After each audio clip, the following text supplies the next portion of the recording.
congratulations to Manchester City, who have beaten Arsenal today, and in the end, fairly comfortably as well. Who would have thought, Dennis, that Manchester City would score in a major showpiece with a goal like this? It's a bit bizarre, isn't it, really? But I think at the start, I said about Arsenal's defence, and this really sums it up, doesn't it, really? Is it the foul? Aguero was Is it or isn't? marked. He kind of stopped, see him, held his ground and stepped across him. Yes, I suppose it is a foul. Yeah, but obstruction. You see, he's smart. I think if you want to sanitise the game right now, and we're talking about VAR, I think if the VAR referee sees that, he has to give a free kick. Well, Andy, he has to see it. Right? Now, if he just stands his ground, then we get that. You can actually see that he looks for him, and then he moves across into Mustafi's line. That, to me, is a deliberate... Watch him now. Look, there he goes. Now, stay there. No. Has a look. I'll take him out. Now, I think it's great play from Aguero, right, what he's done there, because he knows Mustafi's on the wrong side. But did he step to the side to block him? Yes, he did. For me, if a VAR is going to do anything, if we're going to sanitise it to that extent, then he surely must call the referee. By the way, that's a free kick. Does that, by our official today, fall into the category of clear and obvious error? Because if it does, it should be referred, surely. Really? But was Juan Mata's disallowed goal a clear and obvious error? No. No. I think you're missing a point as well. Mustafi's defending was appalling. Yes. But that can't affect the judgment of a video assistant referee.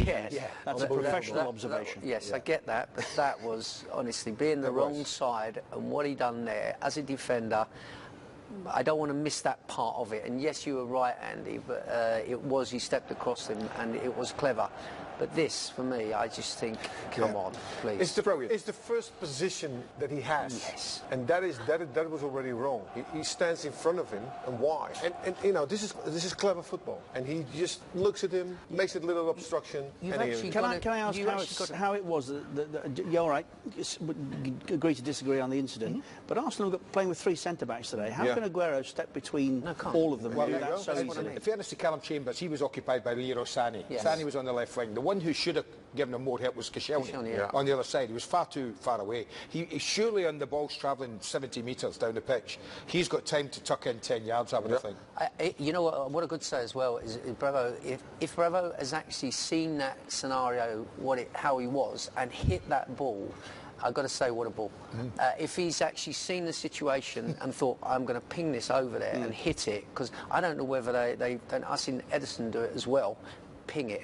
And whether or not they work on something like that, whether or not it was, I've got to say, it was a fantastic ball if he meant it, but I've got to say, Mustafi's defending, and it was awful. Well, Wenger was plainly unhappy. I think that was the reason for the debate with Pep Guardiola. To company's goal. But how can that happen at that level? Why are Arsenal unaware that that's...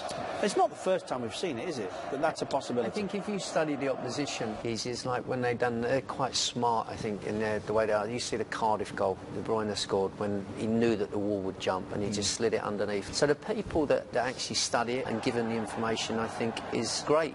They're doing the homework on all the teams, and you can see that.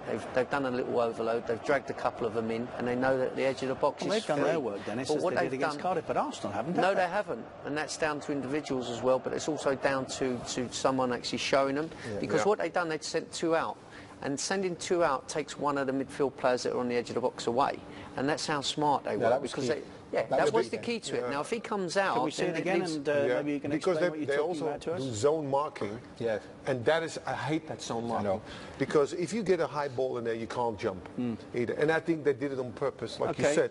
Well, he drags him out because this midfield player comes. See, that's also on the edge of the box with David Silva. That's what you're saying. And what he's done, David Silva's walked out there to go two, and he's dragged him out of the area where he should be. Because if you're a midfield player, you'd be sitting, basically, you'll be 5 yards deeper and stopping that ball. Ozil should be deeper and stopping it. Surely, I mean, we've all played. One of the others. You can see there's zone marking there, and they just figured out, how to get around it, because, there are 6 players who don't mark, just stay in the zone. So if you drag them, if you go forward with a couple and one get out, there's 9 of them. 1, 2, 3, 4, 5, 6 people don't mark. I always preferred the individual to man mark his man, and there's a responsibility. And that's what I always prefer. Three in the zone most of the time. Yes. 3. 1 at the first post. 1 is a little bit of the 5 yard, and then 1 maybe in the middle. And the rest is just marking. But they don't. There was 9. 9. And you have 2 Arsenal on the edge of the players box. But, in that penalty area, marking Ozil 3. did not do his job properly as Man well. City. No. See, He had I to don't drop understand into... about that is in Steve Bold they've got an assistant to Arsene Wenger who knows everything and more about defending. He was one of the best. Exactly. Why is that happening? Well, I don't know how. I don't know. We don't know how Steve does, whether the input Steve Liverpool gives. does it also. But Dennis talked about it. You said it earlier. Every team will know. We all know now that they hardly throw in a corner, Manchester City. Yes. They normally play every corner shot. Yeah. So why do you need 9 players marking zonally against a team that doesn't put anyone in there? That's what I don't get. And what happened before then, you see, De Bruyne was ready to go. They're all ready to go for the quick... How many times they catch people up by just putting the ball down and playing? Because they are all alert. But a lot of the Arsenal players, they've gone asleep. And you look at Ozil, as the situations happen, he's actually got his back to De Bruyne, who's taking the corner. Yeah. He went over Silva, he went with him, Silva then come away, and instead of dropping into here and protecting that area, he turned his back and walked, and he just plays that into there, past him. Now, he should have actually gone into the near post space, and what he would have done there, he would have protected 2 positions, one in going out with Silva and one in that, and stopping that from happening. He's in a half position he had to put himself, but he didn't, and that's where he made the mistake, and that's where they've made a lot of mistakes, and it's disappointing for And they do it on purpose. This is a goal on Any purpose. arguments that Sonny there is in No. Ospina's way? No. It Now doesn't you're make fishing. it... Arsenal are desperate then if they're looking for offside there. Yeah. No reason to give offside. No. None at all.